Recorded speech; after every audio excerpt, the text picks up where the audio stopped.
ഞങ്ങൾക്ക് പറ്റിയ അബദ്ധങ്ങൾ ഇങ്ങനത്തെ കുറെ കാര്യങ്ങളാണ്. മീൻസ് ഇതൊക്കെ ഒരു പാഠം കൂടിയാണ്. ഇപ്പൊ ഡയറക്ടർ ഇതൊക്കെ പറയുമ്പം ഒബ്വിയസ്ലി ഞാനിതൊക്കെ മനസ്സിലാക്കി പഠിക്കുകയും കൂടിയാണ്. മീൻസ് ഇങ്ങനത്തെ പല കാര്യങ്ങളും നമ്മൾ വിശ്വസിച്ച് ഓക്കെ ഞങ്ങൾ ചെയ്തോളാം അവർക്ക് കൊടുക്കണം.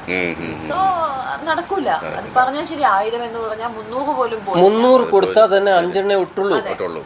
അപ്പൊ എന്താ പറയാ ഒട്ടിക്കുന്നതിന്റെ പൈസ വേറെ കൊടുക്കുന്നുണ്ട്. അപ്പൊ ഞാൻ എന്ത് ചെയ്താൽ മതി? ഞാൻ എന്റെ വണ്ടി എണ്ണ അടിച്ചിട്ട് ഞാൻ പോയിട്ട് ഒട്ടിച്ചാ പോരെ? വരുന്നവർക്ക് ചായയും കാപ്പിയും കൊടുക്കാം. 3 പേരെ കൂട്ടിയാ പോരെ? അപ്പൊ അതിലും കൂടുതൽ ലാഭമാണ്.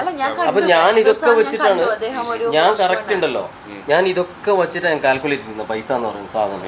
കാരണം എന്ന് വെച്ചാൽ നമ്മളെ ഈ സിനിമയ്ക്ക് എന്ന് പറഞ്ഞു കഴിഞ്ഞാൽ ഉണ്ടല്ലോ ശരിക്ക് കറക്റ്റ് മാർക്കറ്റ് ചെയ്യാന്ന് വെച്ച് കഴിഞ്ഞാൽ 1 ഇയറിന്റെ മേലെ വരും കാൽക്കുലേറ്റ് ചെയ്യാം, മിനിമം വരും.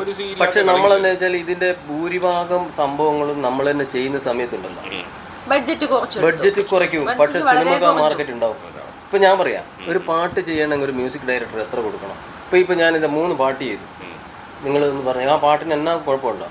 അതിലെ രാഗവും കറക്റ്റാ താളവും എല്ലാം എനിക്കറിയാം, കറക്റ്റ് തന്നെയാണ് സംഭവങ്ങളൊക്കെ. എത്ര പൈസ കൊടുക്കണം നിങ്ങൾ? മനസ്സിലായില്ലേ? 10 lakh rupees ഭയങ്കര പഠിക്കുന്നു. അപ്പോൾ അതൊന്ന്. പിന്നെ രണ്ടാമതൊരു കാര്യം എന്ന് പറഞ്ഞു കഴിഞ്ഞിട്ടുണ്ടെങ്കിൽ ഓരോന്നിനും ഓരോ ടെക്നീഷ്യന്മാരും ഇപ്പോൾ അല്ലേ, അവരൊക്കെ നോക്കണം.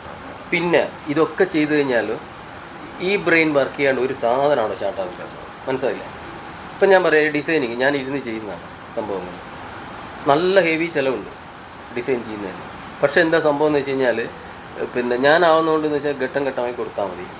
അതുപോലെ തന്നെ അവിടെ നിന്ന് ഇടയ്ക്കിടയ്ക്ക് പ്രിൻറ്റ് ചെയ്യുന്നതുകൊണ്ട് കുറച്ച് കൊടുത്ത് സംഭവമാക്കി കഴിഞ്ഞ് മൊത്തത്തിൽ ഇങ്ങനെ എന്ത് ചെയ്യാം, മാനേജ് ചെയ്ത് പോവാം. അല്ലെങ്കിൽ എന്ന് വെച്ചാൽ ഞാൻ പറയുന്നത് പിന്നെ ഒരു 20 ലക്ഷം രൂപയിലാണ്ട് നമുക്കൊരു സാധനം ഇറക്കാൻ പറ്റും. ഇവിടെ എല്ലാം പ്രൊഡക്ഷൻ കോസ്റ്റ് എല്ലാം പറയുന്നത്. അതായത് നമ്മൾ ഇതിലേക്ക് ഇറക്കുന്നത് ഏതിലേക്ക്, തിയേറ്ററിലേക്ക് ഇറക്കുമ്പോൾ പോസ്റ്റർ എന്ന് വെച്ച് കഴിഞ്ഞാൽ